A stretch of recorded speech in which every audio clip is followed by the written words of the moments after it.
চোটের কারণে দীর্ঘ সময় খেলতে না পারলেও সাকিব আল হাসানের প্রত্যাবর্তনের মঞ্চ ছিল ইন্ডিয়ান প্রিমিয়ার লিগ। যদিও সেখানে সানরাইজার্স হায়দ্রাবাদের হয়ে প্রথম ম্যাচে খেলার পর আর খেলার সুযোগই পাননি তিনি। সোমবার হোম অব ক্রিকেট মিরপুরের বাংলাদেশ বিশ্বকাপ স্কোয়াড ও প্রস্তুতি ক্যাম্প নিয়ে সাংবাদিকদের সাথে কথা বলেন বাংলাদেশ ক্রিকেট বোর্ডের সভাপতি নাজমুল হাসান পাপন।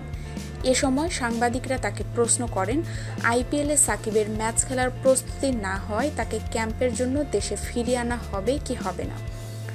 এমন প্রশ্নের জবাবে বোর্ড সভাপতি জানান, সাকিবকে দেশে ফিরিয়ে আনার জন্য চিঠি পাঠাতে বলেছেন তিনি। নাজমুল হাসান বলেন, আমাদের ক্যাম্প শুরু হচ্ছে, সাকিবকে চিঠি পাঠাতে বলেছি, এখনই চিঠিটা দিয়ে দিতে বলেছি যে আমাদের ক্যাম্প শুরু হচ্ছে, ওকে এসে জয়েন করার জন্য, দেখা যাক ও রেসপন্স কী করে। চিঠি পাওয়ার পর সাকিব ফিরবেন কিনা সেই প্রশ্নও থাকছে, কেননা বিশ্বকাপের জন্য প্রস্তুত হতে সাকিব তার ক্রিকেট গুরু মোহাম্মদ সালাউদ্দিনকে সুদূর ভারতে উড়িয়ে নিয়েছেন। 22 এপ্রিল ক্যাম্প শুরু হলেও সাকিবের হায়দ্রাবাদ খেলবে মে মাসের প্রথম সপ্তাহ পর্যন্ত। এ নিয়ে বোর্ড সভাপতির ভাষ্য, আমাদের যেহেতু ক্যাম্প শুরু হচ্ছে আমি খেলার কোনো বিষয় জানি না, ক্যাম্প শুরু হলে ও আসবে না বা কী করবে এটা নিয়ে আমার সাথে কেউ কখনো আলাপ করেনি। আমার যেটা মনে হয়েছে ক্যাম্প শুরু হচ্ছে, তাকে এটা জানানো দরকার, 22 তারিখ থেকে শুরু হচ্ছে, তুমি ক্যাম্পে জয়েন করো।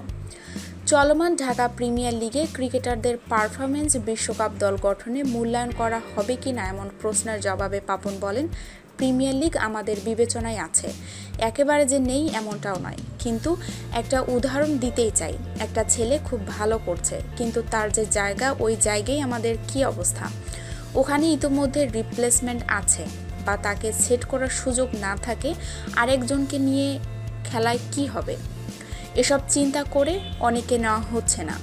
15 সদস্যের বিশ্বকাপ দল একদিনের মধ্যে ঘোষণা করা হলেও আয়ারল্যান্ডের ত্রিদেশীয় সিরিজের দল 17 সদস্যের হবে জানিয়ে তিনি বলেন, আমরা এখন 15 জনের স্কোয়াড দিয়ে দিচ্ছি, ত্রিদেশীয় সিরিজে 17 জন যাবে, 22 মে পর্যন্ত যে কোনো সময় আমরা বিশ্বকাপ স্কোয়াডে পরিবর্তন আনতে পারবো।